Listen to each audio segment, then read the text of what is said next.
Ahí estamos. Bueno, dejamos para el final entonces el órgano más grande, ¿no?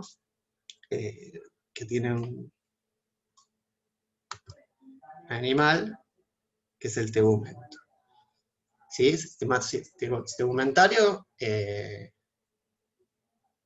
es el que recubre la superficie corporal de los metazoos y lo relaciona con el medio externo, tanto en vertebrados, pero mucho más en invertebrados.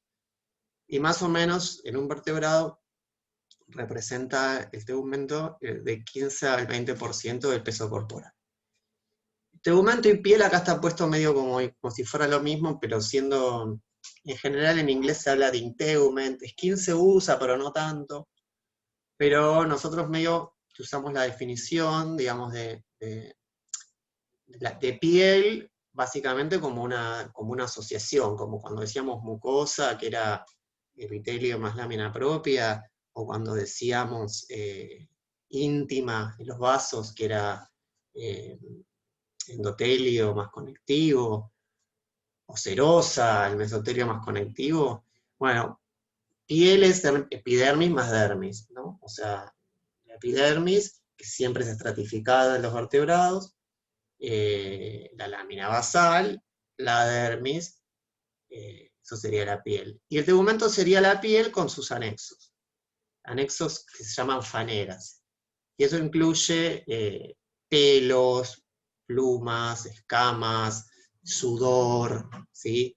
Todo lo que esté sobre la superficie de la piel, lo incluimos, digamos, y ahí hablamos de tegumento. ¿Sí? Entonces, piel sería epidermis más dermis, y tegumento en realidad sería la piel más la que se conoce como faneras, ¿sí? Todas estas estructuras, garras, uñas, ¿sí?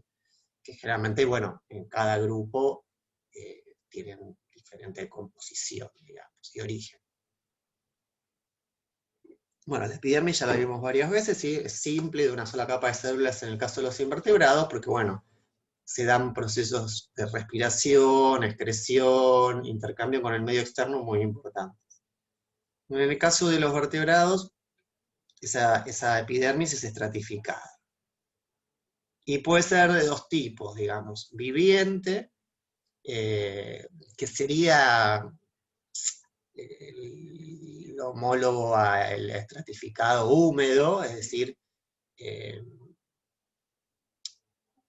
digamos, lo que descama son realmente células planas, no hay una capa córnea muy desarrollada, y eso lo vamos a encontrar en peces y en larvas de anfibios. ¿Sí? O sea, no hay una capa córnea, o sea, los peces cuando los agarramos, digamos, y vemos esa cosa resbalosa, generalmente es la epidermis.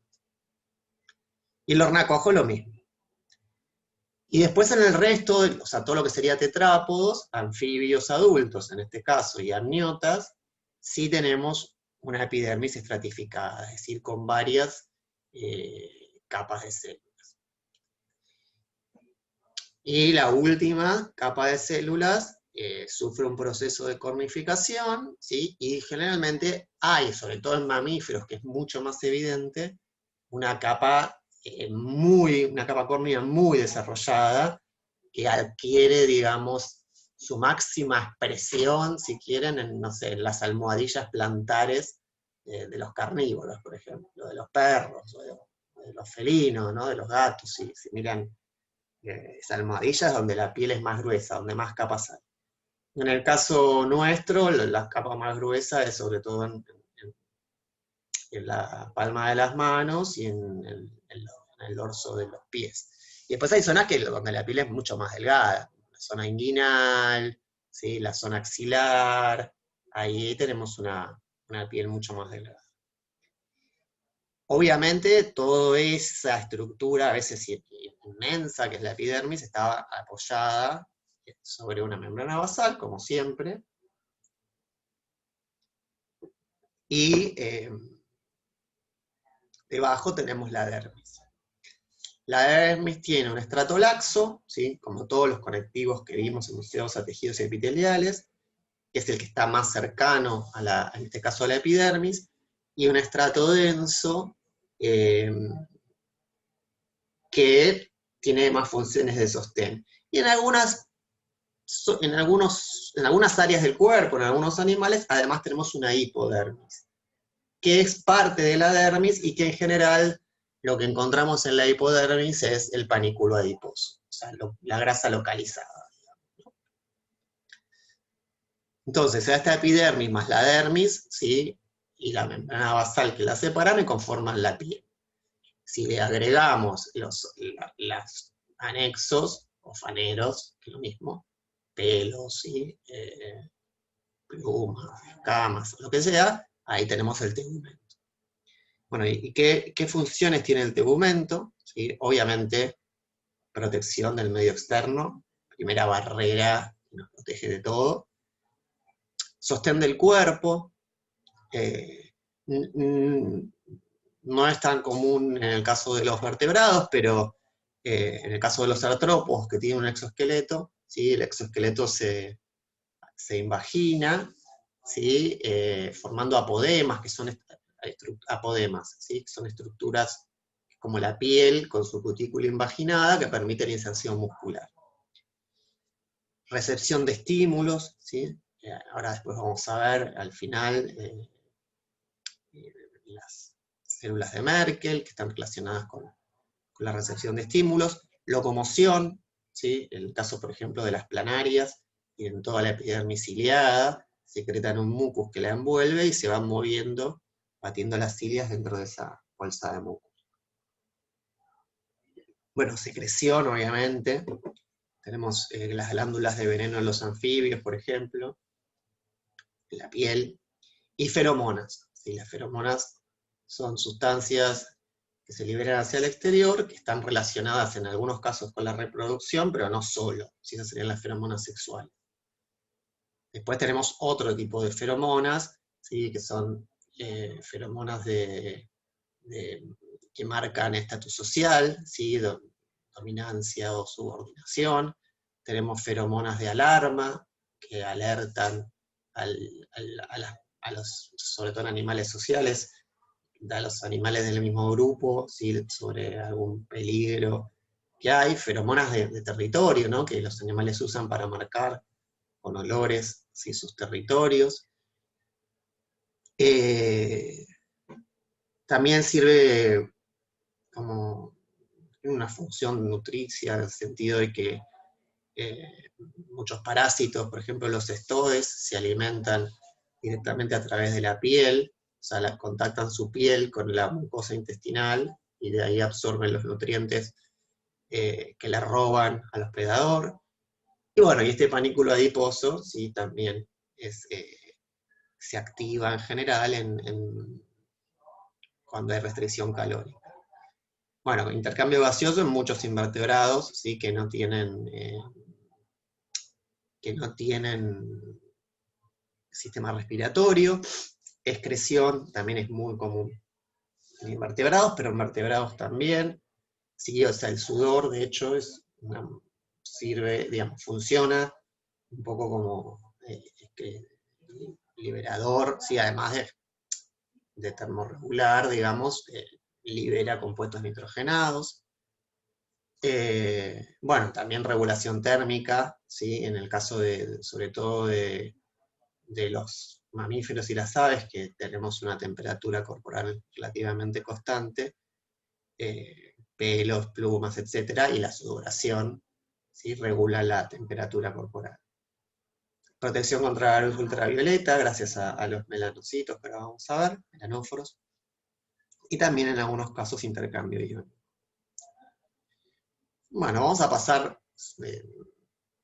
por los vertebrados para ver algunas estructuras específicas con los vertebrados no mamíferos, y después sí vamos a hacer un poquito más de detalle en vertebrados mamíferos.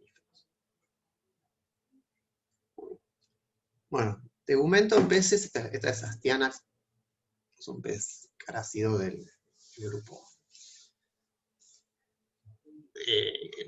Es un grupo muy abundante, que vive exclusivamente en agua dulce de América, América del Sur y Central, pero nada, es un modelo bastante estudiado. Igual cuando les digo bastante estudiado en peces, o sea, probablemente cambie mucho, ¿sí? O sea, están variables el grupo más grande de vertebrados, bueno, hay variaciones, pero bueno, hay patrones comunes, ¿no? Lo que vamos a encontrar, vamos a ir de afuera para adentro, digamos, en casi todos los peces con distinto desarrollo, es una cutícula mucosa, ¿sí? O sea, es una secreción, ¿sí?, mucosa, la última capa en la que da al exterior, que se suele colorear con azul de anilina. Y obviamente hay excepciones, ¿sí? Si yo digo, todos los peces tienen epidermis estratificada viviente, bueno, algunos tienen estratocorneo. Algunos bagres, por ejemplo, tienen, lo agarrás y es una armadura el bicho. Bueno, tiene un estratocorneo, sí, muy duro. O sea, son excepciones que tienen los siluriformes, que es el grupo que conforma los bagres. Pero en general es una epidermis viviente, ¿sí? O sea, un tejido epitelial estratificado, no cornificado o húmedo. Si tomamos la epidermis, ¿sí?, o sea, lo que se apoya, esto es básicamente lo mismo que cualquier epitelio estratificado, ¿sí?, el tejido epitelial estratificado. Lo que se apoya sobre la membrana basal, ¿sí?, es el estrato germinativo. Ese estrato germinativo, vamos a tener las células que se van a dividir, las únicas que se van a dividir, que son las células basales, que tienen aspecto de clava, ¿sí?, como si fuera un reloj de arena, muy raro.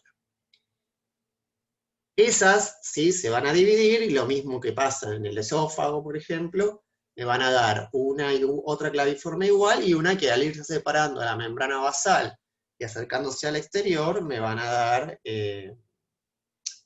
va a ir cambiando la morfología, ¿sí? Entonces vamos a tener células poliédricas, que van a tener distintas formas, células fusiformes, ¿sí?, esas células que se van a ir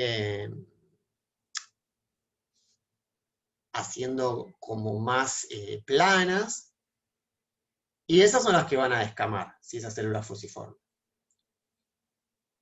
Y luego vamos a tener intercaladas, y según la especie, según la zona del cuerpo, células glandulares mucosas y células glandulares serosas. O sea, glándulas exócrinas unicelulares que liberan mucus, y bueno, las serosas liberan un montón de cosas. Hay unas glándulas serosas especiales que se llaman CLAV, como club cells, las traducen como células de Clara, pero células de Clara le ponen a todo, ¿sí? Y estas CLAV cells, algunos las llaman también giant cells, se cree que están relacionadas con con la liberación de feromonas de alarma, que en general, si un pez, suelen estar presentes en peces que viven en cardumen. Entonces, si uno hace, nosotros de hecho lo hacemos en el laboratorio, si uno hace un raspado de piel de un pez y pone en contacto, digamos, ese raspado con otro pez que está nadando, y que está nadando, lo toma como una señal de alarma importante, y tiene como dos respuestas en general, se llaman respuestas antipredatorias. Uno es un nado errático, digamos, que va de un lado para el otro, viene de nadar tranquilo a nadar como loco, y otro es freezing, digamos, se queda el bicho paralizado, ¿sí? Eso es aparentemente cuando aparece cuando uno de los animales del cardumen es atacado por otro, la liberación de la rotura de estas células, porque no tienen, generalmente se cree que es el único mecanismo que tienen, ahora les voy a mostrar una foto, que es el único mecanismo que tienen de liberar esta feromona de alarma, porque son células serosas, pero no están comunicadas al exterior, están como metidas en el medio, en general, de la epidermis. No tienen conducto, entonces ruptura mecánica sería digamos, la única forma de liberar esa sustancia de alarma. La respuesta es muy evidente, Y en general en peces que son solitarios, es decir, que no viven en cardumen o en grupos sociales, nada, no se ve este tipo de célula. Bien, entonces tenemos esos dos estratos, el estrato germinativo con las células basales claviformes, y lo que se conoce como estrato mucoso, porque al tacto es lo que genera esa cosa resbaladiza de los peces, tenemos todas estas células que les mencioné. Sí, por eso dice transparente y resbalosa. Las escamas, no se las mencioné todavía, porque en realidad las escamas, ¿sí? A diferencia de las escamas de los reptiles, que son secreciones córneas de la epidermis y que están por arriba de la epidermis, las escamas en el caso de los peces son óseas, ¿sí? Se forman a partir de células de la cresta neural y se ubican en la dermis. Y la dermis va rodeando cada escama, formando lo que se conoce como saco de la escama. Hay muchos tipos de escamas, ¿sí? Pero bueno, las más frecuentes son las cicloideas, que tienen bordes lisos, y las ctenoideas, que tienen bordes tipo peine. Después hay otras en peces más basales, pero no vamos a entrar en ese detalle, lo dejamos para vertebrados. Si tenemos en cuenta una escama cicloidea, va a tener, bueno, una ctenoidea también, ¿no? 3 partes, ¿sí? La parte más superficial, ¿sí? Que se llama la capa superficial con dientes de retención, que son estos, que no tienen nada que ver con con estos, ¿no? Esto es una estructura más anatómica. Esto, todas las escamas van a tener estos dientes de retención que sobre todo les permiten engancharse una con otra, ¿no? Y esta capa superficial mineralizada permite como el crecimiento a lo largo de la escama. Después tenemos la placa basal, que es básicamente el tejido óseo homogéneo que les mostré al principio del cuatrimestre.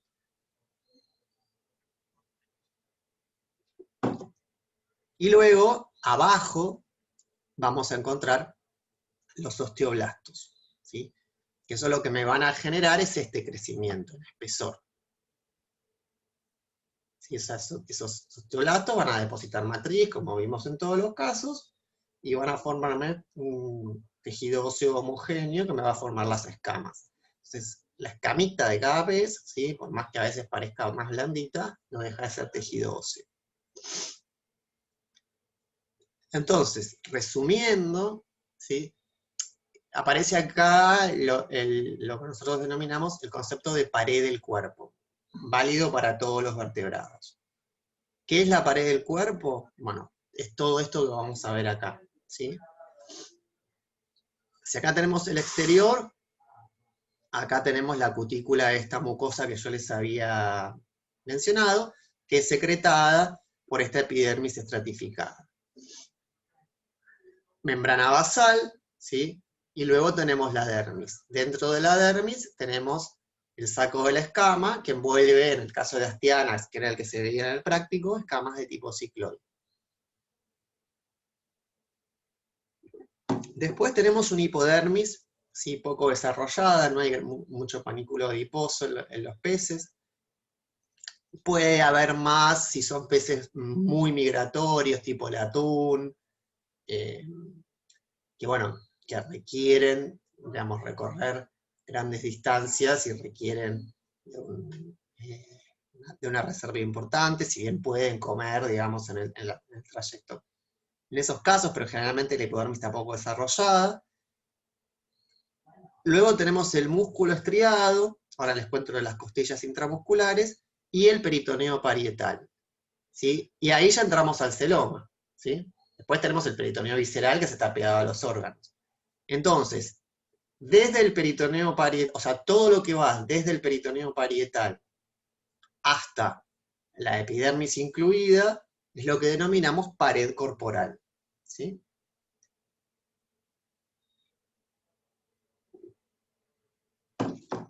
Probablemente si uno mira cortes histológicos de pared corporal de pez, va a encontrar estructuras cartilaginosas. Y esas estructuras cartilaginosas son las costillas intramusculares.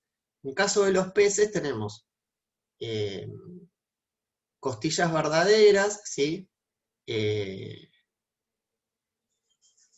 Costillas falsas, es decir, costillas que no se unen al esternón, y costillas intramusculares, que son costillas que no están unidas a la columna, que están metidas entre los paquetes musculares. Y eso es lo que determina, o sea, eso es especie específico.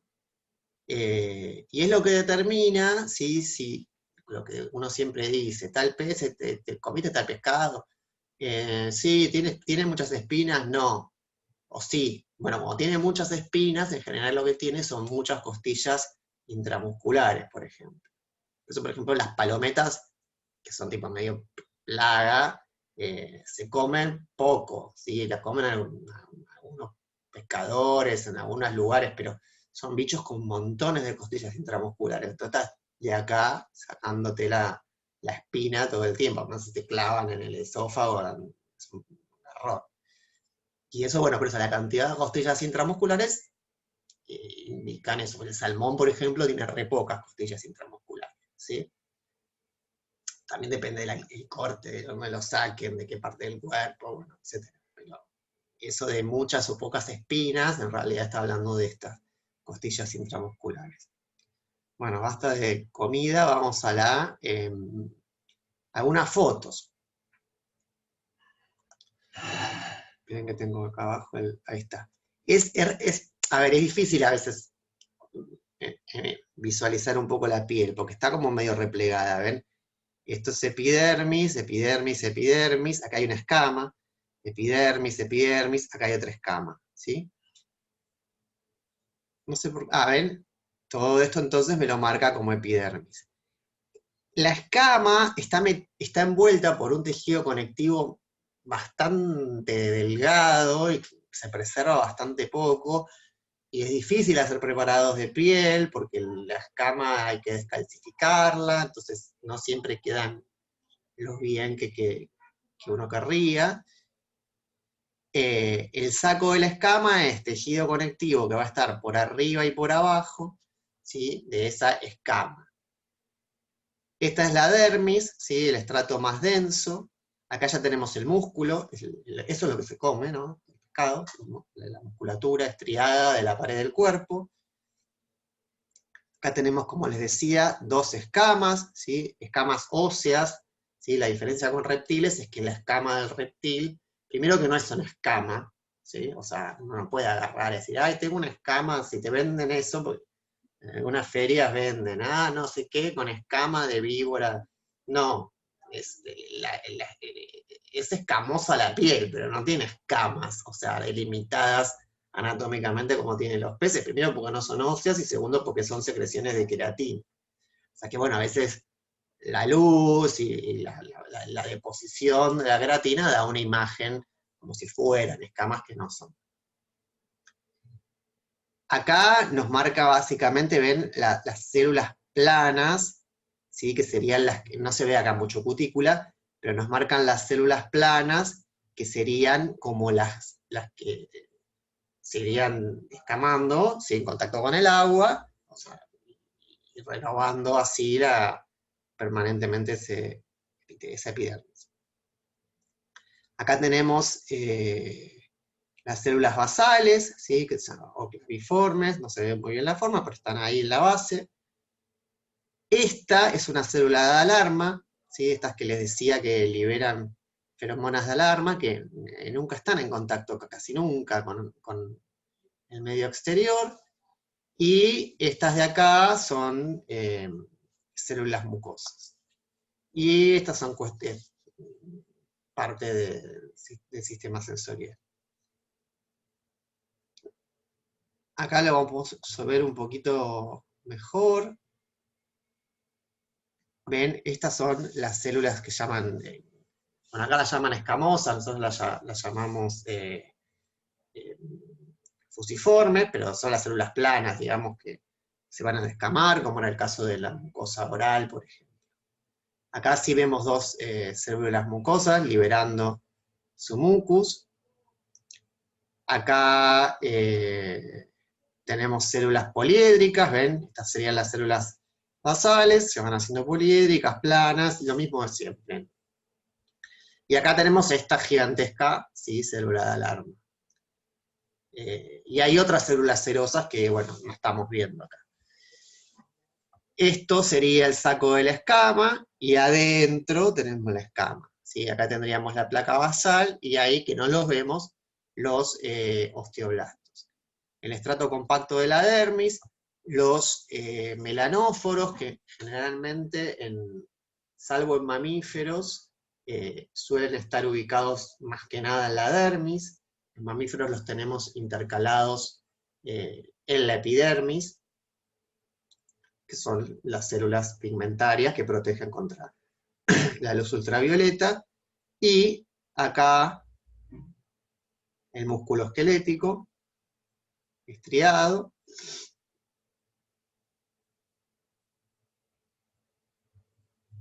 bueno, y ahí glóbulos rojos.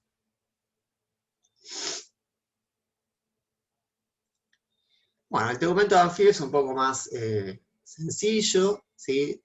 Ya en anfibios hablamos directamente, y en todos los vertebrados terrestres hablamos directamente de queratinocitos, ¿sí? Porque, bueno, son células que producen, y van a terminar produciendo a la larga una capa córnea de queratina, más o menos desarrollada, pero es como que es su destino, ¿no?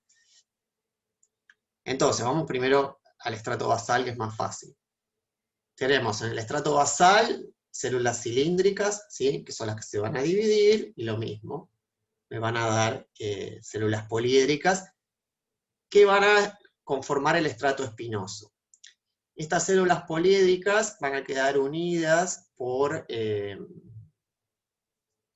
interdigitaciones de membrana, y en general, cuando uno lo fija y lo deshidrata, se contrae. Entonces parece como que las células tuvieran un montón de espinitas. Por eso se lo llama estrato espinoso, pero es un artefacto de técnica. También lo vamos a encontrar en mamíferos. Y hay unas células extrañas, de forma, difíciles de encontrar en general, se cree que están relacionadas con el intercambio iónico, que son células en botella. ¿Sí? Parecen como una botellita que desembocan al exterior. Luego nos acercamos más hacia el exterior y tenemos el estrato granuloso. Se llama granuloso porque tienen como pequeñas granulaciones basófilas que representan a la queratohialina.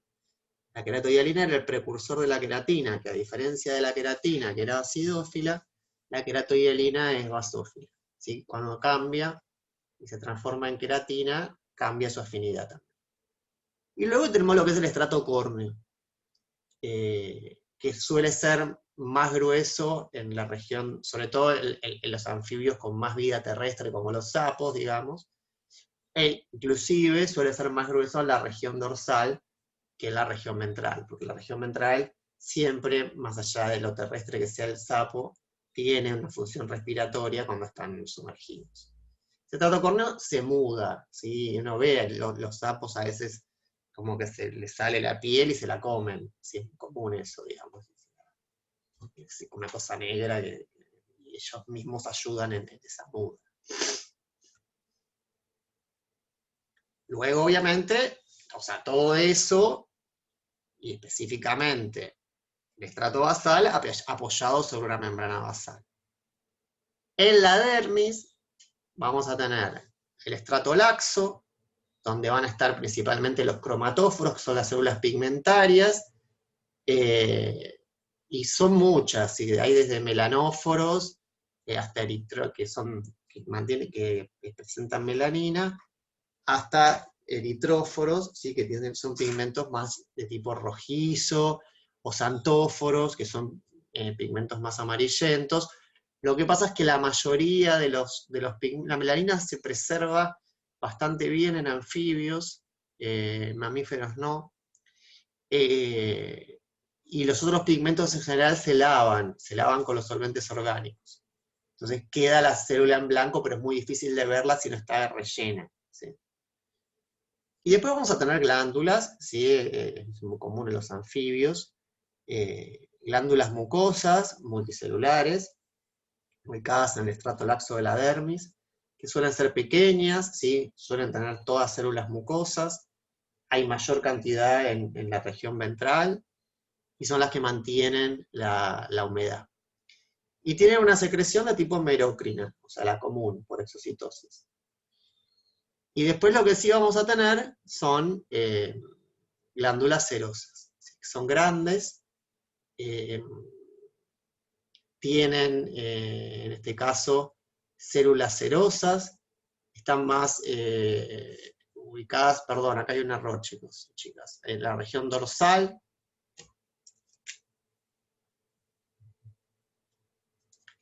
y son las que secretan el veneno, que básicamente tiene funciones defensivas. La diferencia de una víbora que lo usa para, una araña, que lo usa para paralizar a la presa y comerla, en el caso de los anfibios solo tiene funciones defensivas. Y en general, bueno, y tienen secreción holócrina, que era implicada destrucción de la célula. En el sapo común, digamos, se ubican en mayor densidad en las glándulas parotoides. ¿Cuán venenoso es un sapo? Y a veces mucho. Yo tengo una anécdota de una triste Navidad que me encanta compartir, la última clase, si no, no me contaría nada. Pero bueno, hace mucho, mi abuela vivía, así que real, sí. Yo ya estaba en la facultad, pero ha sido 2006, 2005. Y yo me había traído un par de sapos, porque en esa época en Empleo usábamos un montón, y no sé, sobraban y sobraban, se usaban para inducción, para poner los huevos. Yo vivía con mi familia, todavía tenía un jardín, y me traje un par de hembras enormes. Y nada, aparte estaban cocidas, qué sé yo, como medio hospital del biólogo. Y siempre tener sapos, mi hermana gritaba y qué sé yo, le daban asco, pero bueno, nada, yo le decía que se comía la verdad, ¿no? Que se comía los bichos. Y mi abuela tenía una amiga que la traía todos los años a Navidad, porque pobre, no podía, eh, no quería que la pasara sola, y bueno, nada, obviamente nada, era copada, bueno, no era copada, mentira, ahora lo puedo decir porque no está más. Pero el problema era que traía ella un perro, de esos Yorkshire, no sé si los ubican, son como el que tenía Susana Jiménez que se le murió, o sea, un perrito, pero claro, dice, no, y lo traigo acá porque en casa con los cohetes se pone como loco, y estaba gritando como un energúmeno el perro, claro, yo no tengo perro, o sea, y Navidad, qué sé yo, bueno. Y el perro, nada, en un momento estaba afuera, en el jardín, y yo estaba, no sé, salí y lo vi y estaba con una de las zapas, que encima la tenía dentro de la boca, y estaba hinchada, la otra alargando veneno como a todo furor, pues el perro se le iba a comer.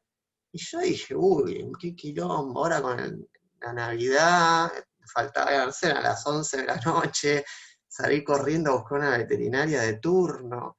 eh, Porque todos decían, ah, es un sapo, ese sapo se murió el perro esa noche, digo, o sea, está bien, era un perro chiquito, me imagino que un perro más grande no, pero me conviene igual uno, vi esa eso que fue cuestión de horas, digamos, o sea que es bastante neurotóxico el veneno, por eso si bien a nosotros particularmente no nos hace nada, salvo que te caiga en los ojos, que sí, es peligroso, bueno, para un mamífero pequeño, eh, como puede ser un perro, no sé si un gato se comería un sapo, porque son bastante más piolas los gatos que los perros, pero es con un tiempo de liberación prolongado, y encima el bicho crece para que no se traguen, obviamente.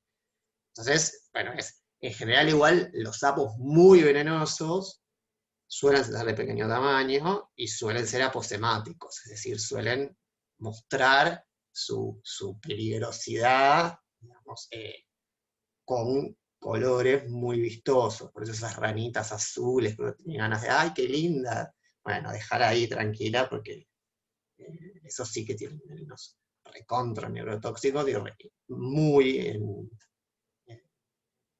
muy rápida acción, ¿sí? Porque básicamente la rápida acción tiene que ser, primero tienen un sabor que haga que el predador largue el bicho, ¿no? Básicamente. Y segundo, un efecto, digamos, fuerte, desagradable, que haga al aprender a no volver a comerse uno de esos bichos. Bueno, lindo los sapitos.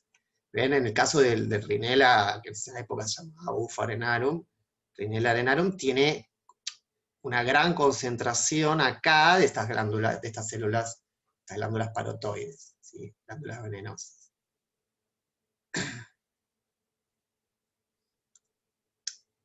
Entonces teníamos epidermis, dermis, ahora igual lo retomamos. Entre el estrato laxo y el estrato denso, en muchas especies de anfibios aparece esta capa, que se llama capa cribosa de Verkhachenko. Es una capa celular, ¿sí? De 5 a 30 micrómetros de espesor, varía entre especies, ¿sí? Y según la región del cuerpo. Es que va a ser igualmente desarrollada o presente siempre en toda la piel. Estaba formada por sulfato de condroitina, ¿sí? Que eso es lo que le da la basofilia, con incrustaciones de calcio. Y puede o no presentar células aisladas. No se sabe bien qué función tiene, algunos creen que protege contra la deshidratación, hay algunos trabajos, si les interesa, pero cuando se ve es muy evidente. Digamos. Y luego sí, debajo de eso tenemos el estrato denso. Ahora les muestro un esquema para repasar. Esta sería entonces la epidermis, ¿sí? Ahí tenemos los melanóforos en la dermis, una célula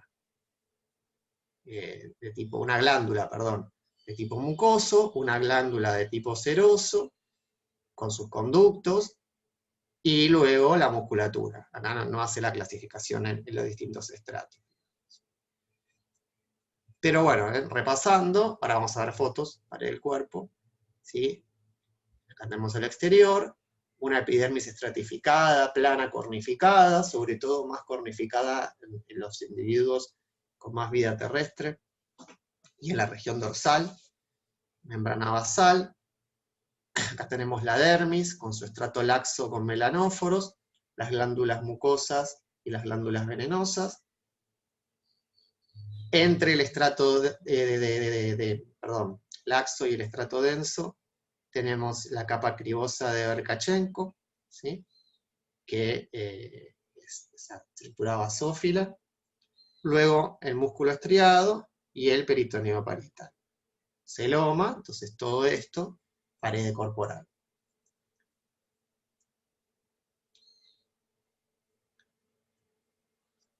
Bueno, esto es un esquema, ¿sí? De más tipos de células. Es recontra variable la morfología. Gladys estudió bastante de esto, así que seguro les cuente más que yo.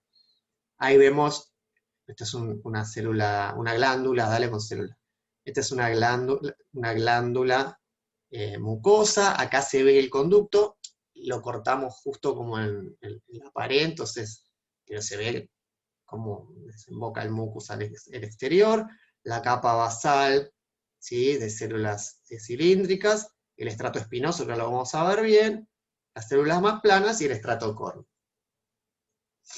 Esto debe ser piel ventral porque está poco queratinizada.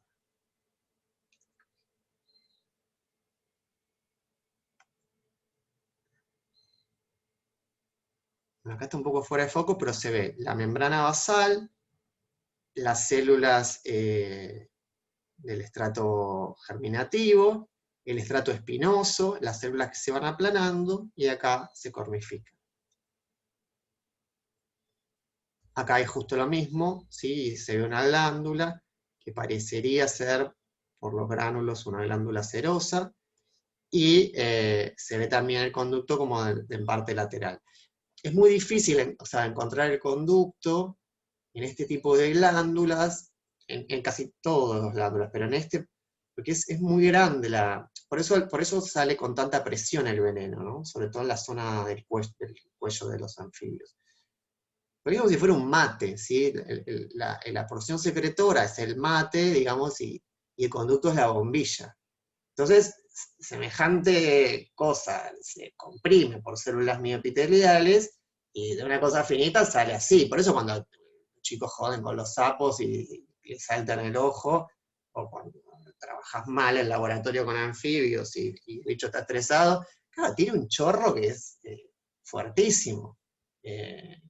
Porque además tampoco, en el caso que yo les conté, bueno, sí, el bicho estaba en la boca de un perro, pero tiene que largar eso, ¿sí? Lo que te dicen los grandes, cuando sos chico, el pis del sapo, tener cuidado. Bueno, sí, no son bichos, o sea, sí, domésticos, y en un chico puede generar ciertos problemas, sobre todo si ese veneno contacta directamente las mucosas. Si te contacta la piel sola, no. Pero la típica, lo agarrás, estuviste jugando, tipo, bueno, ahora estamos con esto de lavarnos las manos un poco más, eh, todos psicóticos, pero que está bien, digo. Pero puede ser que lo estés tocando, agarrando, te olvidaste y te tocaste los ojos, y sí, arde, arde. De hecho, uno de los ayudantes que fue ayudante conmigo, cuando se hacía la desmedulación para el práctico de zoo, no se puso las antiparras, porque era el más vivo de la cuadra, no está más en la facu. Bueno. Y tuvimos que salir corriendo, la JTP salió con el auto, lo llevó a la clínica que estaba ahí cerca de la facu, porque le saltó en el ojo y no saben cómo a mí lo que me llama la atención de tanto del perro como de esto, claro, es veneno, entonces es instantáneo. No es que pasó una hora y se te puso el ojo así. Pasó el hecho y a los 5 minutos tenías el ojo así. O sea, es muy rápida la acción, ¿sí? Porque bueno, es una respuesta antipredatoria, insisto, no es un veneno inoculado, que el bicho regula lo que inocula, o que lo usa para atacar o defender, digamos, y comer, sino que es puramente defensivo. Entonces, bueno, sí, si estás jodiendo al sapo, se va a defender y bueno, te la tendrás que arreglar. Bueno, la fiesta se ve mucho más linda, tenemos un montón de glándulas acá, pero esta particularmente, donde es un semifino, se ve mejor. Las células basales, ¿sí? Son las que se van a dividir, las células que van a conformar luego el estrato espinoso, y ya la capa córnea. Entonces es un corte semifino de tener una micra. Bueno, pasamos rápido por reptiles y las metemos en mamíferos. Aves lo vamos a ver porque es muy complicado el tema de las plumas, qué sé yo. En el caso del tegumento del reptil, insisto, cuando decimos reptil tenemos que aclarar, vamos a ver el caso de la lagartija. La diferencia entonces con las escamas es que son epidérmicas o córneas, y son simplemente engrosamientos particulares del estrato córneo. O sea, podemos hablar de, si comparamos los orígenes, yo diría, bueno, en peces el origen son las células de la cresta neural, de las escamas. En reptiles, no sé, es una secreción, o sea, no es una célula. O sea, no parten, no, digamos, no podemos hablar de un origen a nivel celular, digo, en el sentido de que es una secreción, no se forman a partir de osteoblastos que derivan de cresta neural. En cuanto a la composición, digamos, si comparamos la escama de un reptil con la escama de un pez, bueno, el reptil es pura queratina, y en el pez es tejido óseo homogéneo. Y si hablamos de la ubicación anatómica, estas subepidérmicas, de hecho tienen que mudar para crecer, es más parecido a la cutícula de un artrópodo, digamos, si quieren pensarlo así. En cambio, en el caso de los peces, son dérmicas. Entonces son engrosamientos del estrato córneo. La epidermis tiene un estrato germinativo, ¿sí? Que es el que está apoyado sobre la membrana basal, y luego un estrato córneo, bastante simple, la epidermis acá. En la dermis no suele haber glándulas en los reptiles, y tenemos un estrato laxo pigmentario, que es el que está más cerca de la membrana basal, ¿sí? Cerca del estrato germinativo, porque básicamente los pigmentos que le dan color a los reptiles están ahí, y un estrato denso debajo, eso siempre es lo mismo de siempre. En el caso de las plumas, ¿sí? De las aves, son escamas epidérmicas modificadas, o sea, son mucho más parecidas a la escama de un reptil, que a el pelo de un mamífero, que no tiene nada que ver. Entonces, en la pared del cuerpo de la lagartija, ¿sí? Tenemos el exterior, la escama epidérmica, ¿sí? La epidermis estratificada, plana, cornificada, la membrana basal, la dermis con su estrato laxo pigmentario, la dermis con su estrato denso, el músculo estriado, también podemos encontrar en muchas lagartijas, sobre todo barras cartilaginosas, que corresponden al parasternum, que es como una continuación, si quieren, del esternón, no del esternón, pero es como una parte del esqueleto, digamos, que protege la región ventral del abdomen, ¿sí? En muchas lagartijas, y el peritoneo parietal. Y esto es más o menos un esquema en 3D de cómo se vería, si después van al preparador verdadero es un asco, pero esta sería la epidermis, ¿sí? Con el estrato laxo, esta sería la dermis, con el extracto pigmentario y el estrato denso. Y todo esto sería la escama. La escama puede tomar diferentes colores según la composición de queratina que tenga. Y esto es el músculo estriado. Un poco más de realidad, ¿sí? Esta es la lagartija que vemos nosotros. Acá tenemos la escama, ven que se desprende bastante, es difícil hacer preparados de escama. Este es el estrato basal de la epidermis, y este es el estrato pigmentario laxo, y esto es el estrato denso. Si le ponemos un poco más de aumento, ven que la escama suele desprenderse y se separa, en realidad es difícil de hacer. Este es el estrato basal germinativo, este es el estrato córneo, ¿sí? La escama, que es todo esto, ¿sí? Esto que está desprendido. Este es la dermis, o sea, acá está la membrana basal, el estrato laxo pigmentario y el estrato denso. Bien, bueno, y vamos ya al final, que bueno, es nuestra piel, es un poco más, nos va a resultar un poquito más familiar, ¿no? En el caso del tegumento mamífero, yo decía, la piel más gruesa la vamos a encontrar sobre todo en las plantas de los pies. Pero bueno, las almohadillas plantares del conejo, roedores, etc., es como la parte más gruesa.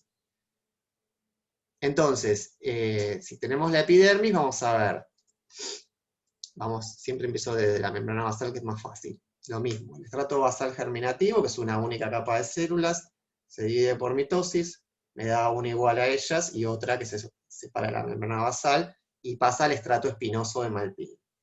Que es lo mismo, ¿no? O sea, son varias capas, perdón, quiero decir, de células, que están unidas por desmosomas, y al contraerse queda la unión. Son artefactos de técnica, las espinas. Luego tenemos el estrato granuloso, que es el estrato espinoso de Malpighi, es el más alto. Luego tenemos el estrato granuloso, que tiene estas granulaciones de queratohialina, que es una sola capa de células, y esas son las que sufren el proceso de cornificación, que ahora lo vamos a ver más en detalle. Solo en la piel gruesa tenemos el estrato lúcido, ¿sí? Que ya empezó a cornificarse, está muy poco coloreado, todavía se pueden ver algunos restos de núcleos, y luego, ¿sí? Tenemos el estrato córneo, que es el que descama, que es bastante alto cuanto más gruesa sea la piel. Ahí ya no, a diferencia, por ejemplo, del esófago que veíamos, los núcleos pignóticos, no vamos a ver nada. ¿sí? Vamos a ver solo queratina.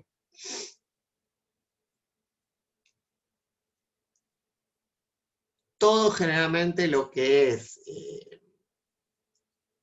peeling químico o mecánico, punta de diamante, bueno, cosas que se utilizan en dermatología cosmética, se basan justamente en remover el estrato córneo, ¿sí? Bueno, en el lúcido no hay en la cara en general, pero en remover el estrato córneo y a veces parte del granuloso, y eso lo que genera es formación de piel nueva mucho más rápido, digamos. Ese es el mecanismo, por ejemplo, si alguna vez escucharon sobre el peeling, la punta de diamante, que se hace con ácidos en el caso del químico o mecánico. Entonces es algo que se utiliza muy frecuentemente. El estrato basal germinativo, obviamente, va a estar apoyado sobre la membrana basal, y vamos a tener una dermis con un estrato laxo o papilar. Las papilas son esas pequeñas invaginaciones del conectivo dentro de la epidermis que facilitan la difusión de nutrientes, y luego tenemos el estrato denso. Bueno, y luego hipodermis o panículo adiposo, que va a estar más o menos desarrollado según en el caso de humanos, según la zona del cuerpo. Hay zonas de la piel que son gruesas porque la epidermis es muy gruesa, es el caso de las palmas y las plantas. Suelen ser zonas que carecen de pelos, y hay zonas que son gruesas por la dermis, como la parte anterior del dorso, ¿sí? Lo que se hace grueso en esa es una piel gruesa, pero lo que se hace grueso es la dermis. Bueno, vamos a ver entonces viene un poquito el proceso de queratinización, ¿sí? Que hasta ahora lo vimos, pero así como muy por arriba. Ahora les voy a llenar de nombres, pero vamos a ver un esquema que simplifica todo mucho. Bueno, el estrato basal o germinativo ya sabemos perfectamente, es una única capa, es la que está apoyada sobre la membrana basal, y es la que permite la renovación de las células epidérmicas. En el caso de la piel, de la epidermis, está formada por siempre es una única capa, ¿sí? En este caso son células pequeñas, que pueden ser cuboides o cilíndricas. Tienen muy poco citoplasma, es muy basófilo, y esa basofilia que vemos se debe a la gran cantidad de ribosomas libres y al desarrollo del rugoso, ¿sí? En esas células se sintetizan filamentos intermedios.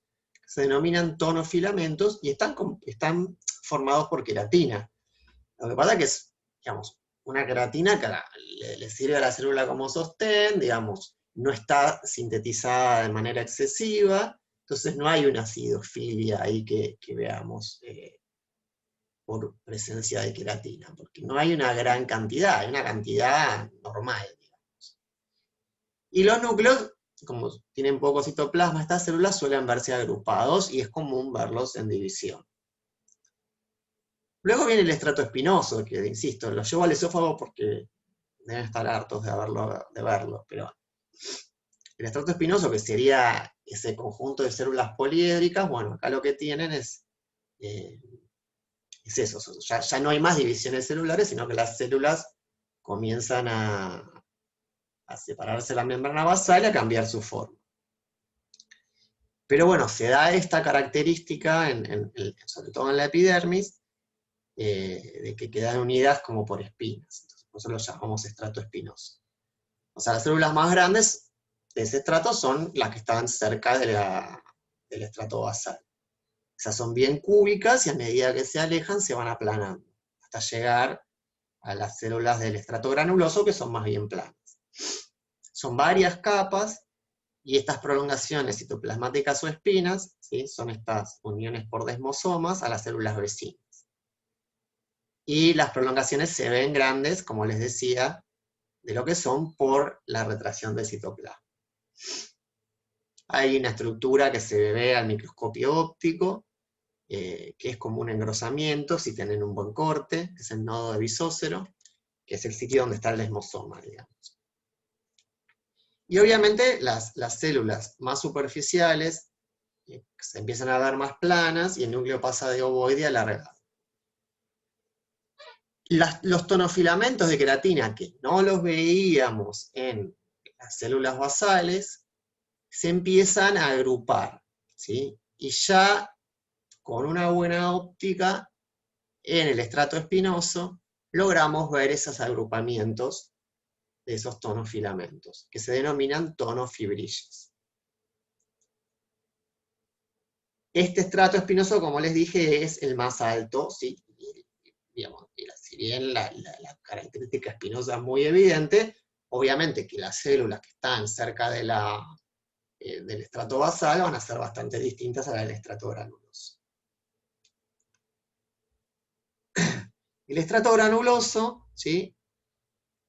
Es la última capa de células que voy a ver como tal, es la capa más superficial de la porción no queratinizada, y normalmente tiene una célula de espesor. En algunos casos podemos ver 2 o 3, pero lo más común es que sea una sola.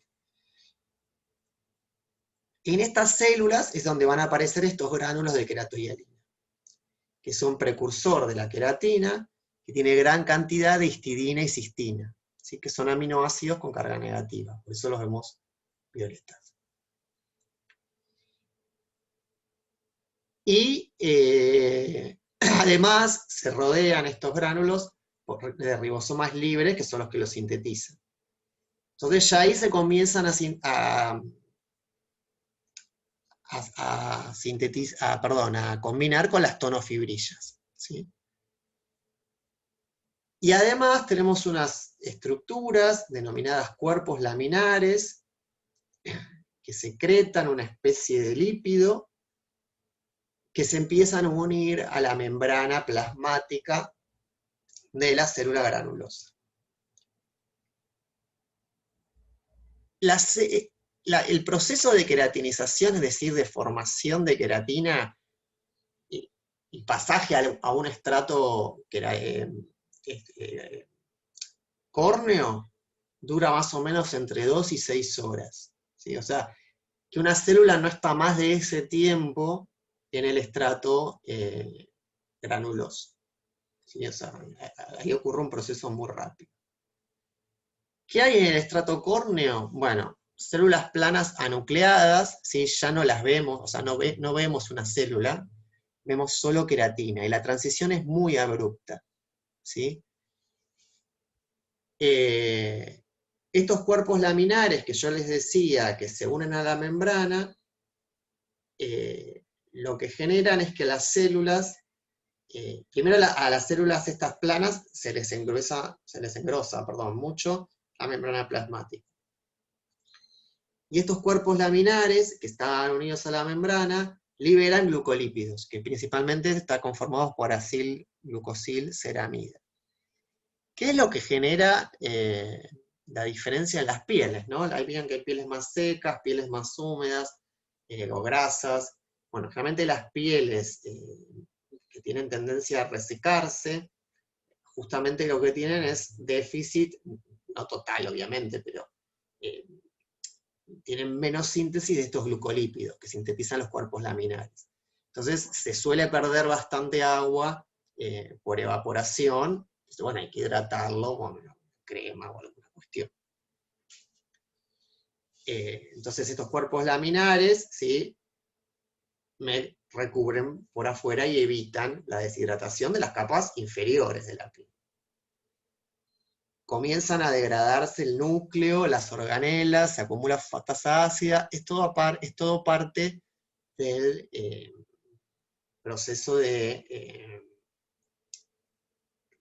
cornificación, ¿sí?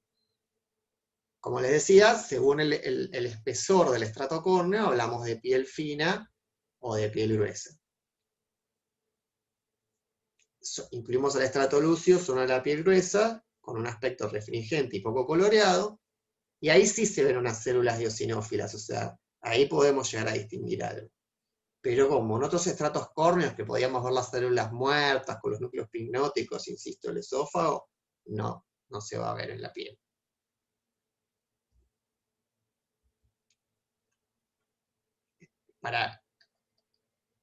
les recomiendo cuando estudien que este texto, este resumen que les hice acá, lo vean con este esquema, porque es todo lo mismo. Membrana basal, célula basal.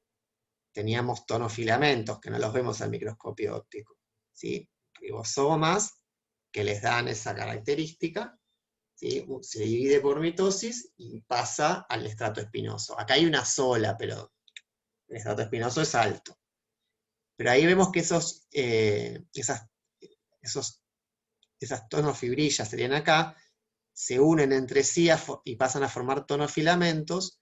Acá tenemos los cuerpos laminares, ¿sí? Que son estos amarillos, y ya en el estrato granuloso vemos cómo los gránulos de queratohialina se unen, ¿sí? A los tonofilamentos, cómo los cuerpos laminares ya se unieron a la membrana plasmática de la célula granulosa y liberaron, ¿sí?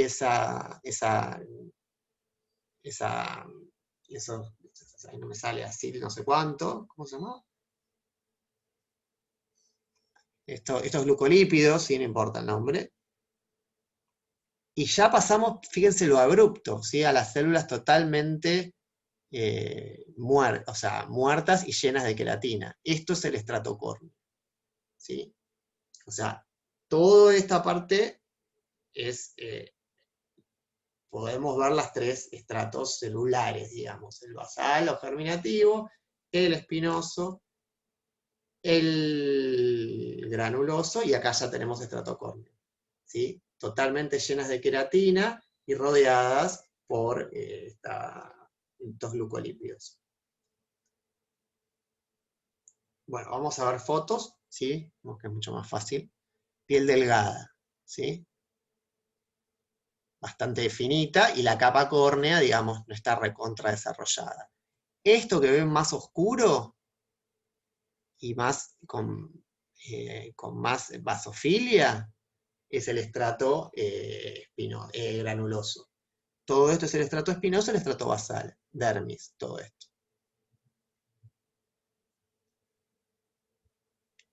Fíjense, estrato basal, células cilíndricas, una única capa. Estrato espinoso, ¿sí? Varias capas. Y acá, estas células violetas, bien basófilas, corresponden al estrato granuloso. Y acá, estrato córneo. El estrato córneo no es homogéneo, pueden ser que vean partes más oscuras, partes más claras y distintas formas. Y dermis. Acá tenemos piel gruesa, estrato basal, estrato espinoso, estrato granuloso, estrato lúcido, estrato córneo, dermis. Esto es simplemente una coloración para fibras elásticas, ¿sí? Que tienen la dermis bastante cantidad. Esto simplemente para que vean este panículo adiposo que está debajo de la dermis antes de la musculatura. Y esto, sí, acá estaría la membrana basal, estas serían las células basales, pero ven cómo se ve a mucho aumento, ¿sí? Estas espinas que me unen célula con célula. Estas células en realidad están pegadas y unidas por desmosomas. Porque bueno, se contrae el material, ¿sí? Se contrae la célula, y bueno, me queda esta estructura, y por eso se llama estrato espinoso. Es común en la piel de casi todos los tetrápodos. En reptiles no es tan evidente, pero en anfibios y en mamíferos sí.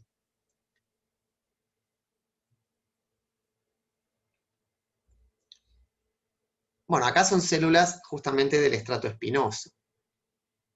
Esto es un gránulo de queratohialina, eso se ve electrodenso, esta sería una célula del estrato espinoso, ¿sí? Donde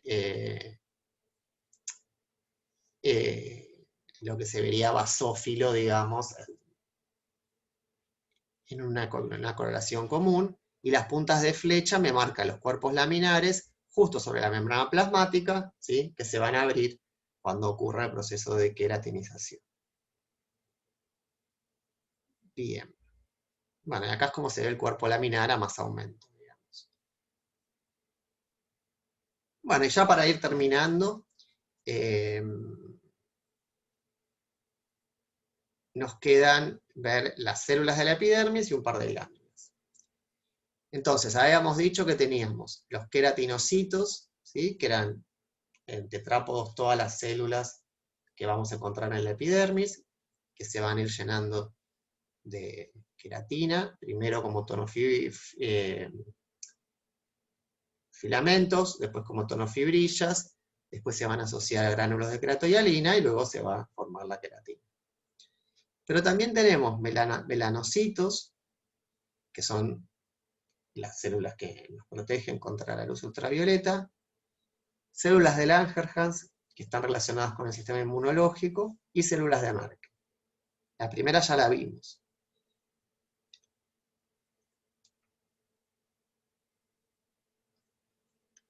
Bien, esto es básicamente lo mismo que vimos hasta ahora.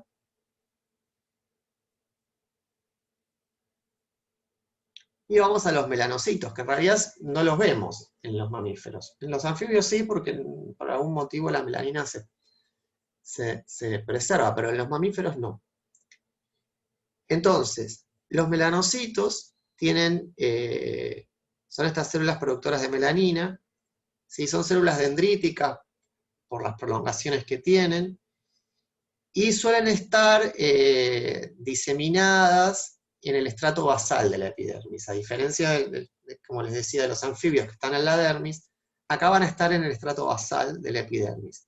Y van a emitir prolongaciones hacia el estrato espinoso y van a proteger, digamos, a las células de ese estrato.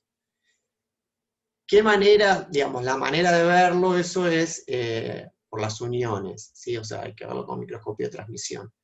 Los queratinocitos entre sí siempre están unidos por desmosomas, en el estrato que sea.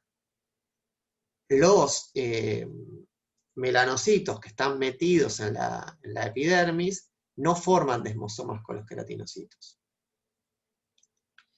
La relación, digamos, de queratinocito, célula y melanocito depende del color de la piel, ¿sí? En pieles más oscuras, la relación es un melanocito cada 4 queratinocitos. En pieles más blancas, la relación es un melanocito cada 10 queratinocitos, más o menos. Son muy difíciles de distinguir con el microscopio óptico. También se pueden ubicar en la dermis, pero en menos cantidad. Se originan en la cresta neural, como casi todas las células pigmentarias, y se dividen en la vida adulta, pero mucho menos que los queratinocitos, por mitosis, ¿no? Obviamente.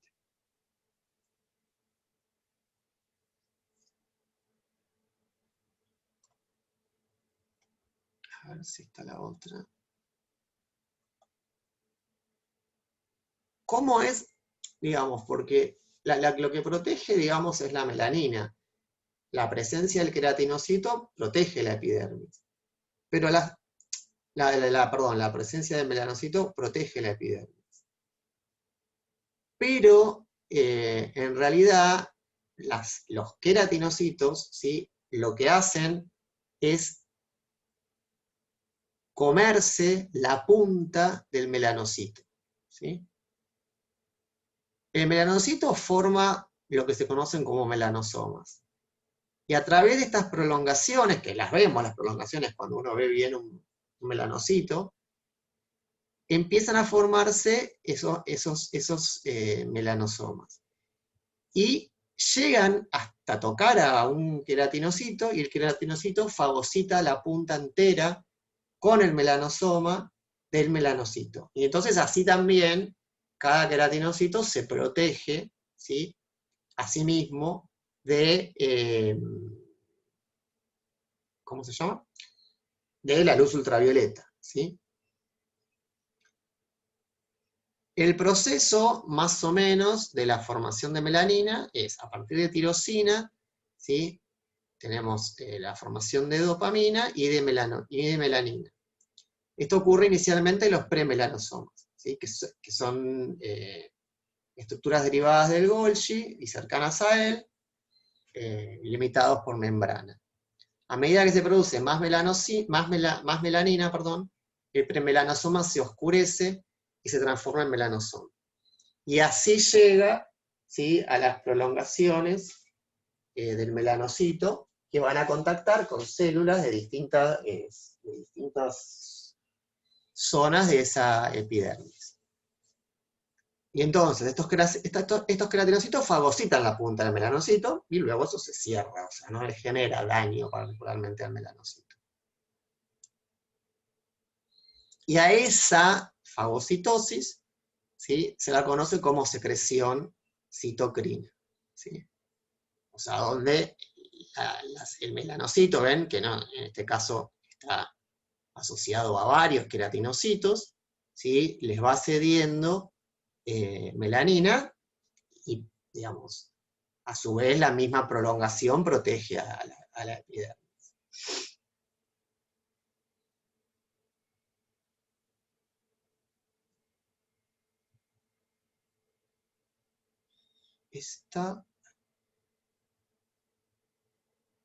Sí, este es un... no sé, la voy a pasar porque no recuerdo qué estaba marcando. Bueno, células de Langerhans. También es otra célula que si no la inmunomarcamos, no la vemos, o sea, no la distinguimos de las células del resto de la epidermis. ¿Sí? Son células relacionadas con el sistema inmunológico en la piel, ¿sí? La piel es una de las primeras barreras, tiene, digamos, una importante relación con el sistema inmunológico. Son células que presentan antígenos a los linfocitos T. Como les dije, no se distinguen en cortes comunes, o hay que inmunomarcarlas con alguna proteína específica o con impregnación argénica. Al igual que el caso de los melanocitos, no forman desmosomas con los queratinocitos. O sea, no los consideramos. ¿Qué quiere decir esto? Que ni las células de Langerhans, ni los melanocitos son queratinocitos modificados, sino que están en la piel, pero no son queratinocitos que cambiaron su función, como vamos a ver que sí pasa con la célula de Merkel. Son muy similares a las células dendríticas que vimos en los órganos linfoides, en el caso del timo, por ejemplo. Al microscopio electrónico, ¿sí?, tienen un núcleo irregular, con escotaduras e indentaciones, y una característica es que tienen gránulos con forma de bastón y expansiones bulbosas. Igual hoy por hoy, con las técnicas inmunistoquímicas, se pueden detectar fácilmente. ¿Ven? Si uno hace un inmuno de células de Langerhans en un corte de piel, bueno, vemos que hay un montón, ¿sí? Hay un montón metidas entre estas células, sobre todo el estrato espinoso, que tiene este tamaño generalmente mucho más alto. Y acá vemos esto que les decía, el núcleo así con estas indentaciones, ¿sí?, es muy típico de estas células, cuando uno ve al MET, estas células de Langerhans. De nuevo acá más aumento, ¿sí?, se ve perfecto el núcleo. Bueno, y por último, tenemos las células de Merkel, que estas sí son células epidérmicas modificadas, actúan en las sensaciones cutáneas, ¿sí?, están relacionadas con el sistema sensorial, con el tacto. Son células modificadas, ¿sí?, o sea, son queratinocitos modificados del estrato basal. Por ser queratinocitos, sí van a estar unidas por desmosomas a las células vecinas. En el citoplasma se le va a ver queratina, gránulos neurosecretores, algunos melanosomas que van a incorporar por esta secreción citocrina. Tiene el núcleo lobulado y citoplasma más denso que la célula de Langerhans. En general va a estar asociada al bulbo terminal de una fibra nerviosa mielínica, ¿sí? Voluntaria, que va aferente, que va a inervar esta célula. En realidad, la relación entre la célula de Merkel y la fibra mielínica que la inerva me forma un mecanorreceptor, ¿sí? A ese mecanorreceptor lo llamo corpúsculo de Merkel. El corpúsculo de Merkel es la célula de Merkel más la fibra nerviosa mielínica. Es un poco difícil de ver, pero acá vemos la fibra mielínica y por algún lado acá estaría la célula de Merkel. Bueno, pasando a las faneras, pelo lo van a ver seguro que hoy con Gladys más en detalle, yo no me voy a meter mucho en eso, vamos a ver estas tres glándulas rapidito. Entre las faneras, que era lo que nos diferenciaba su presencia, nos diferenciaba lo que era tegumento de piel era epidermis más dermis, tegumento era epidermis más dermis, o de la piel más faneras. Están estas cuatro estructuras, hay más, o sea, las escamas, las plumas, etc. Bueno, estamos en mamíferos. Bueno, los pelos sí se forman a partir del folículo piloso y básicamente tienen una función importante en la regulación de la temperatura corporal. Si el corte de pelo tiene millones de capas y cosas que tiene más sentido en el práctico que ahora. Y vamos a ver dos tipos de glándulas, ¿sí? Las glándulas sebáceas, que son las que forman el sebo, ¿sí? Que es una sustancia oleosa con función protectora, cuya desembocadura suele estar asociada siempre a la salida del pelo. Y vamos a ver glándulas sudoríparas, ¿sí? Las glándulas sudoríparas típicas, que son las que producen sudor, que está relacionado con la regulación, como les dije, de la temperatura corporal y en parte también con la eliminación de compuestos nitrogenados. Esas glándulas tienen, siempre a la glándula típica se la llamaba merócrino, por el tipo de secreción, exocitosis. Cubren toda la superficie corporal, menos los labios y parte de los genitales externos. Y luego, bastante más avanzado en el tiempo, se vio que había en mamíferos, en humanos también, pero lo que pasa es que en humanos el tema de las feromonas está bastante discutido, digamos, que existan, que funcionen, que las estructuras de la cavidad nasal estén lo suficientemente desarrolladas, bueno, y sigue ahí la discusión. Durante mucho tiempo se veía un segundo tipo de glándulas sudoríparas en mamíferos que tenían secreción serosa. Y en ese caso las llamaban apocrinas. No sé por qué alguien dijo en un momento, o vio por error, que la secreción era por ruptura de la región apical. Y les quedó el nombre, y probablemente lo encuentren así, pero está entre comillas porque en realidad son merócrinos.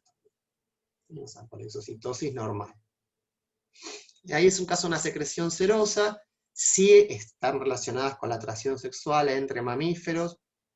Pongo los humanos un poco aparte porque todo esto no está claramente demostrado. Y en primates un poquito, tampoco tanto, pero en otros mamíferos sí es bien evidente, digamos. Pero bueno, son glándulas que están en regiones relacionadas con el sistema reproductor, o donde hay una piel muy fina. En las axilas, bueno, pezones, región perineal, genitales externos, bueno, después en lugares más inéditos, como el conducto auditivo o los párpados superiores. Pero bueno, la mayor cantidad de glándulas sudoríparas son las relacionadas con el sudor, y están estas en zonas específicas, que además vamos a ver son distintas, más relacionadas con cosas relacionadas con la atracción sexual, también con la marcación de territorio, etcétera, etcétera.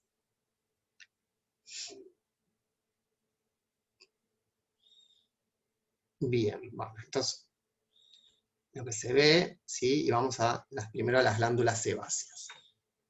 El sebo es una secreción oleosa, o sea que imagínense que estas glándulas son lo más parecido a la glándula uropigia, perdón, la glándula sí, uropigia, la de las aves, que vimos.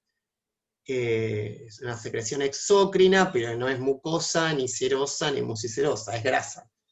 Entonces, vamos a encontrar básicamente en las glándulas sebáceas un epitelio glandular estratificado que se va cargando de grasa y se va liberando también. Y eso es lo que también la cantidad de glándulas sebáceas o la actividad de esas glándulas sebáceas más o menos hacen, por ejemplo, que el pelo, ¿sí? Ya estamos hablando nosotros, sea graso, sea seco, sea quebradizo, etc.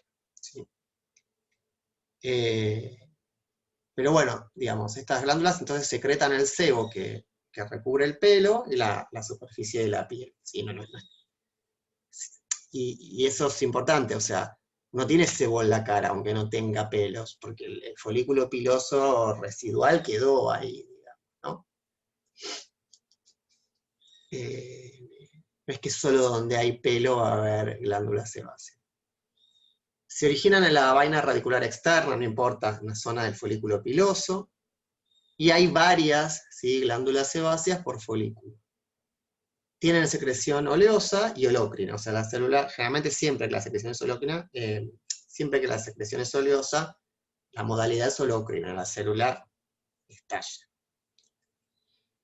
Y hay, bueno, un canal pilosebáceo que conecta justamente con la salida del pelo.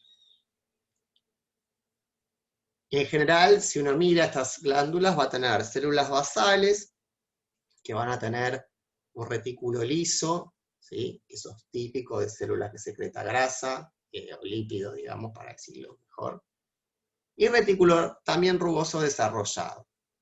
A medida que las basales, ¿no? Tienen, digamos, también sintetizan proteínas. A medida que la célula comienza a separarse de la zona basal y se aleja, se acerca a la zona de secreción, digamos, el liso obviamente comienza a aumentar y las gotas de grasa también. Sería como muchas gotas de grasa que veríamos. ¿Qué funciones tiene este sebo? Es importante, ¿sí? Aunque a veces lo odiemos y nos lo saquemos y detestémoslo. Yo detesto mi pelo que es re graso y tengo que estar poniéndome shampoo que salen carísimos. Tiene funciones bacteriostáticas, o sea, inmunológicas. Actúa como barrera, actúa como emoliente y, bueno, en muchos animales, no en nosotros, actúa como feromona.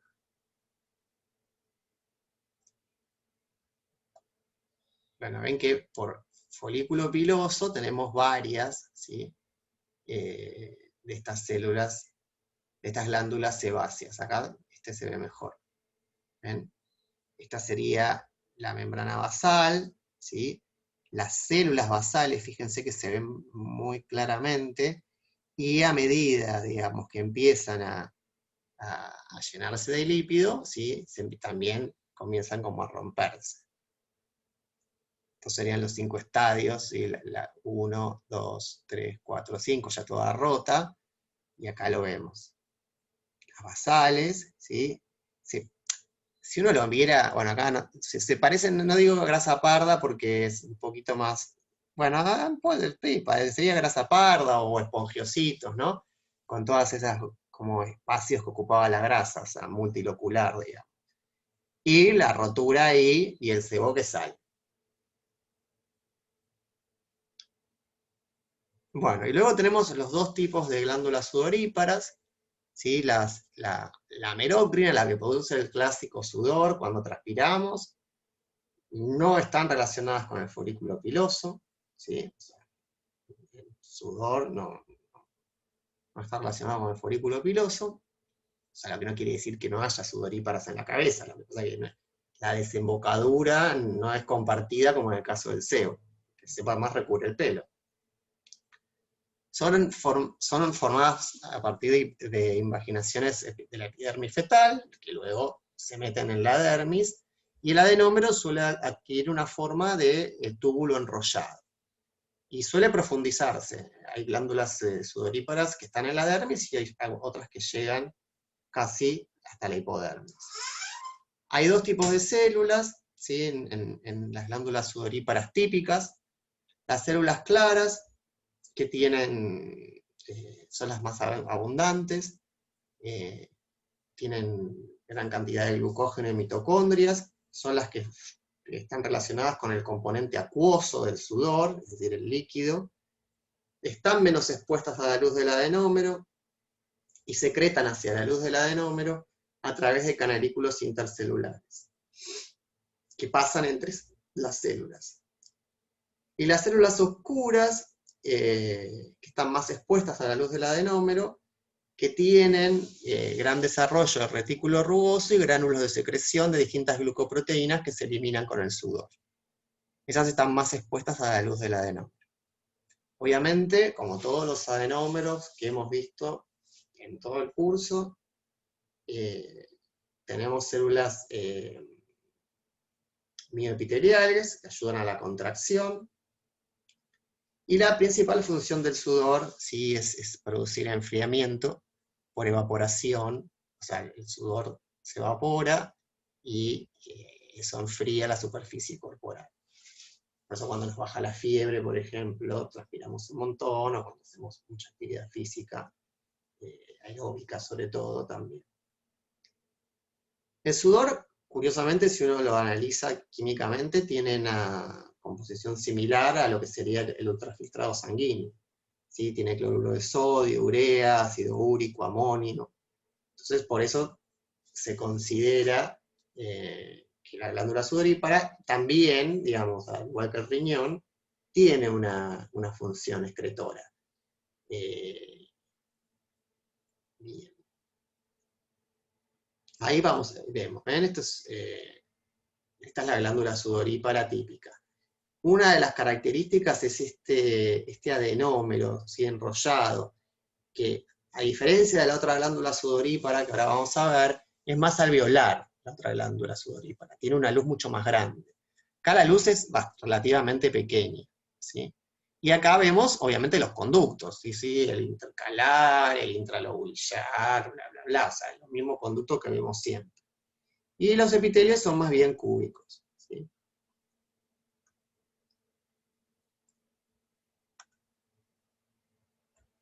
Acá tenemos la luz, entonces este sería el adenómero, ¿sí? Las distintos tipos de células. Estas son las más oscuras, estas son las más claras. Y tenemos acá, no sé si se ven también, células mioepiteliales que van a contraer ese adenómero y van a liberar el sudor. Y bueno, ya para terminar tenemos estas glándulas raras en los mamíferos, ¿sí? Estas glándulas sudoríparas, digo los mamíferos porque los otros vertebrados no tienen. Las glándulas sudoríparas, estas apócrinas, entre comillas, que en realidad son melócrinas, pero bueno, se las llamó así, creo que todavía en alguna versión del ROS, no sé si en la última, pero en la anteúltima seguían llamando las apócrinas. Estas, igual que en el caso de las glándulas sebáceas, están relacionadas con el folículo piloso. Y de hecho se forman por las mismas evaginaciones que originan al folículo piloso. Se mantiene la conexión con el folículo y también vierten su secreción a través del conducto sebáceo, ¿sí? Que es el mismo por el cual se libera el sebo. El adenómero también es tubular, enrollado, pero la luz es mucho más amplia, es más tipo alvéolo que tipo acino, digamos. Y además, a diferencia de la otra, en donde realmente no vemos secreción porque el sudor se libera sin almacenarse, en este caso suele haber contenido cuando vemos estas glándulas, y hay un almacenamiento de la secreción en la luz de estos alvéolos, que suelen estar ubicados en la dermis, bastante profundo. Es un epitelio secretor simple con células acidófilas. Como todo adenómero, ¿sí? Rodeado de células mioepiteliales, y la secreción, lo que se ha visto es que hay proteínas, hidratos de carbono, amonio y lípidos, que varía la composición según la localización anatómica que vimos que era bastante variable. ¿Por qué se las relaciona con funciones sexuales? Bueno, porque no son funcionales hasta la pubertad, o sea que evidentemente están relacionadas con los aumentos de andrógenos y estrógenos, así que tienen los mamíferos cuando alcanzan la pubertad. Y en las hembras ya adultas también se ve que las glándulas estas varían en parte con el ciclo, ¿sí? Insisto, en primates lo dejamos un poco aparte porque no se conoce tanto.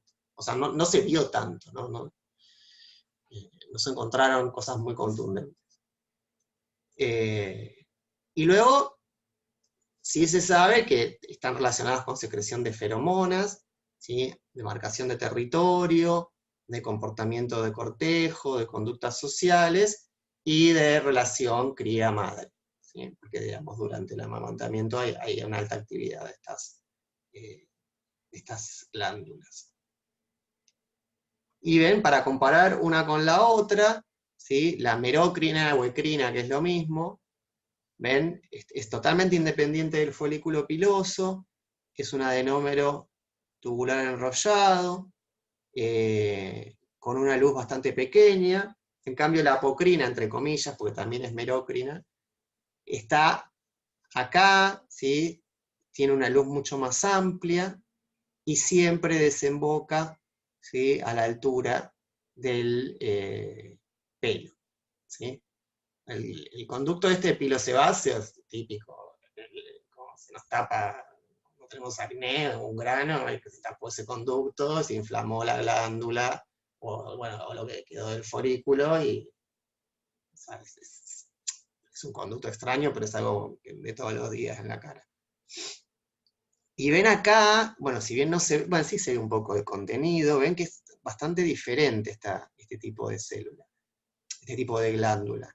O sea, cada uno de estos sería como un alvéolo, ¿sí? Una sola capa de células, y el contenido, ¿sí? Almacenado en esa luz, ¿sí? O sea, y las secreciones, insisto, de tipo merocrina, por más que las sigan llamando apócrina. Bueno, hemos terminado, felizmente. Espero que hayan sobrevivido a este experimento sin pasarla muy mal. La verdad que los felicito a todos y a todas, porque, nada, hay que meterle ganas a una materia así, que la podrían haber dejado para otro momento. Eh, y bueno, no sé, en resumen, sufrieron mucho, la llevaron bien, les resultó insoportable. Cuéntenme un par de cosas así rápidas y los libero. Y al principio a mí se me hizo un poco pesada, pero por la parte de los prácticos, como agarrarle la mano a los dibujos, eran muchos conceptos nuevos, y por lo menos esta es mi primer materia del superior, Ah, entonces claro. había muchas cosas que por ahí decían, bueno, pues esto lo habrán visto en Embrio o en Fisio o en lo que sea, Claro, y y vos estabas totalmente. Sí. claro, eran cosas que tenía que releer varias veces, pero esta segunda parte es como mucho más amigable. Lo Claro, es lo mejor que es yo les porque decía. ya uno incorpora conceptos El de histología principio, o bueno, claro, el principio es lo que decís vos, ¿qué es esto? Eh, bueno, había un par de memes que estaban buenísimos, si no los tengo acá que es como que hay todo un dibujo donde dice lo que dice el docente, y se ve músculo liso, adiposito, y dice lo que yo veo, y puntitos rosas, digamos. Es pesada al principio, y bueno, pero conclusión, sentiste que aprendiste histología, digamos, más allá de la modalidad. sí, sí, sí, me encantó, la verdad que me Ah, encantó la materia, pero al principio, bueno, la sufrí. sí, eso igual te hubiera pasado también en la virtual, como, Sí, y se nota mucho, bueno, esto ya lo sabíamos, ¿no? Pero la falta del microscopio es como que yo siento que aprendí un montón, pero bueno, el día de mañana, cuando me siente con un microscopio, va a haber cosas que obviamente voy a tener que afilar, ¿no? Porque afilar, sí, no las puedo y venir a aplicar. buscarnos a nosotros, que para eso seguimos la cursada en la parte de la aplicación. Sí, sí, claro, eso seguro. Hay cosas Pero no es lo mismo poner un preparado y nunca haber visto nada, que muchos lo hacen, que bueno, no haberlo visto en el práctico. Bueno, y los doctorados, doctorandos.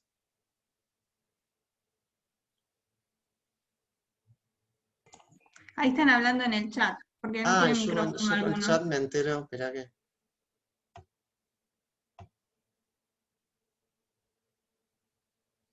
Bueno, vos tiene que estar sin audio. Bueno, en los doctorandos lo mismo que les dije, está bueno, porque en general la historia de los doctorandos en esto es que empiezan y repilas, qué sé yo, y después empiezan a tener bardo, despiole, son muchos días, muchas horas, y la terminan dejando por la mitad porque tienen que ir al laboratorio, que no sé qué. Y bueno, esta sí fue una buena oportunidad. Así que bueno, de todas maneras ya charlaremos personalmente. Eh, A mí me pasó que en lo personal estoy haciendo FAC con esta materia y como que son los mismos temas, pero vistos, obviamente son distintas cosas, pero se ve digestivo a nivel fisiología, digestivo a nivel histología y se relacionan muchas cosas y me ayudó para sí, complementar conceptos en una y en otra eso y está bueno. demás. Yo En cuando cuanto, firmaba planes y veía que tenían ganas de hacer las dos, les decía, es hacer histo con vertebrados o hacer histo con FAC o FAC con vertebrados, que da de cama, digo, pero es es una una combinación súper intensa. súper intensa, Porque pero como decís vos, es complementaria y eso como que yo creo que la histología le trae realidad a la fisiología, porque uno a veces estudia fisiología, entiende los procesos, pero cuando ves realmente dónde pasan y entendés, y no con una foto, digamos, random que te ponen tal cual. es como que como que corporizás la fisiología. Bueno, buena combinación, la verdad que eh, igual pobre, tener que escucharme a mí, Enrique, todas las semanas, debe haber sido bravísimo. No, creo que eso no fue lo más intenso. Lo peor es tipo estar al día con ambas porque en FAC hay que leer un paper por semana, entregar un informe por semana, más las Claro. actividades de esto. Era todo el tiempo libre, era haciendo cosas para ponerme al día. Pero Bueno, pero va a salir todo nada, la llevé bien bien. y listo. Bueno, y te queda mucho, ¿no? Por cursar. El sábado rindo FAC y después esto. Bueno, bien. Bueno, buenísimo. Y al final espero llegar al 22 y Y si no, si el no será el 29, dale, 29. no la pasen para el verano. No, no, de diciembre no pasa. La norma es antes de la vacuna en el final. Así que traten de darlo ahora, así ya está. Insisto, aunque deban correlativas, si no ven que si quieren descansar después de la cursada, que es lógico, pueden dar el 29, que no pasa nada. Así que eso. Bueno, nada. No, y quería decir en cuanto a la virtualidad, yo prefiero las clases presenciales, lejos, eh, no sé por qué, por la gente o no sé qué, pero en cuanto a tener los videos y demás, me ayudó por si en algún momento me había distraído o sucedió algo en mi casa que tuve que irme un momento, después podía recurrir al video para ver ese Claro. fragmento. Sí, yo estoy pensando, eh, pasa que, viste, yo estoy pensando pero hay mucha gente que pone la grabadora durante la clase, graban audio y bueno, si ya la viste ya sabes más o menos en qué diapositiva está hablando el docente claro, y lo que podés... pasa que sí, pero lo que pasa porque ahora yo nada, me tuve que volcar a PowerPoint porque lo de dibujar en un pizarrón es medio complicado. Pero, digamos, en general, o sea, la versión mía anterior llegaba media hora antes al aula, hacía dibujos, era muy diferente. Entonces, eh, tendríamos que encontrar una forma de poder hacer el Zoom, aunque estemos en el aula, eh, Sí, y creo que después pasa subir. más por una cuestión de la facultad, pero algún momento lo que hablé con algunos amigos fue de que no creo que sea muy caro comprar una camarita que vaya al lado del proyector y se pueda grabar y subir la clase o algo así, Sí, pero claro, sí, sí, sí. desconozco, Sí, no es cuestión porque de la además a materia. veces te pasa que no es que, o sea, hay gente que no va a la tréca cuando tiene ganas y está bien, no son obligatorias. Y hay trécas que son un bodrio y yo tampoco iría, digo, pero hay a veces el problema de tener esta cuestión de las optativas, que son un montón, es que es imposible poner, yo me puedo poner de acuerdo con Enrique, con Bueno, Julián, como para que no se nos superpongan estas materias que suelen hacer la Junta, pero no puedo ponerme de acuerdo con biotecnología. a las Bueno, teóricas de FAC no fui a ninguna presencialmente porque es en el horario de la práctica, es ahora de la tarde, claro, en el horario de la pero práctica visto, la entonces podés ver todas después. grabadas. Sí, sí, yo creo que algo, o sea, yo creo que seguiremos con la misma, digamos, o sea, supongo que en el segundo ya van a ser todas de nuevo las teóricas, por lo menos presenciales, pero alguna forma de que no sea la grabación, digamos, y también sirve, obvio, pero qué sé yo, no, a ver, yo creo que sí, que va a servir un poco esto de este coso horrible, sin humanidad que hemos pasado, eh, sin ver a tus compañeros, o sea, pero bueno, qué sé yo, vamos nada, a sacar una conclusión al final, a ver qué se puede hacer con el tema de la teórica accesible, digamos, también, o sea, es una cuestión de que, bueno, tampoco que todo grabado, entonces uno para qué va si ya lo grabaste. Pero sí, yo creo que algo de dejar un registro audiovisual ayuda, va a ayudarle bastante a los que laburan, a los que están complicados para cursar, a los que viven lejos, a los que a duras penas llegan al práctico y terminan. Me O parece si un que día tenés un turno médico y no podés ir a una clase, o... sí, o mil cosas, pero también más allá de que se han acortado, ustedes son dentro de todo privilegiados en el sentido de que no cursan la cantidad de horas y yo estoy totalmente convencido que aunque haya cursado 160.000 horas como cursé, de montones de materias, bueno, de esto misma, digo, no es que, ay, aprendí más porque estuve 160 horas y me miré todo puedo saber un par de boludeces más de artrópodos o de anélidos que me gustan y me interesan, pero porque, bueno, que se veían y ahora no se ven. Pero vamos, a la hora de ir a laburar y aplicar conocimiento, no sé, el que labura en langosta va a poder salir adelante, digamos, más allá de que no hayamos visto crustáceos. Yo, por ejemplo, estoy Ah, en un claro. laboratorio de Vos crustáceos. trabajás con Laura, sí, me había olvidado. Sí, sí. Bueno, eso, o sea, cuando mires el Pero ovario de una langosta y hayas visto el ovario de un anfibio, obviamente con sus cosas, pero nada, fíjate que tiene más vitelo y lo vas a poder ver, no hace falta que lo vaya a ver. De hecho, igual no veíamos mucho de crustáceos, pero veíamos más insectos. Pero, digamos, les va a servir igual, o sea, exactamente igual. claro, sí, totalmente. Así que bueno. Bueno, chicos, chicas, bueno, conmigo se termina. Si hay consultas, nos veremos antes del final, y si no, eh, me, me avisan del final y les doy un horario.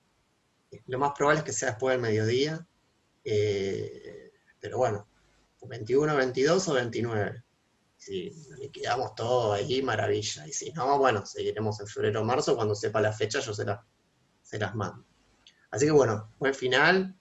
eh, Gracias, Mati. y bueno, nada, buena vida. Y gracias por estar acá, porque la verdad que fue, supongo que un desafío para ustedes hacer una materia tan visual y de trabajo en laboratorio en esta modalidad, que bueno, espero que haya sido útil. Bueno, chicos, nos vemos y a disposición, como les dije. Bueno, nos vemos. Chao, Gracias hasta por luego. todo. Muchas gracias. Chao, chicos, chicas. Sí, perfecto.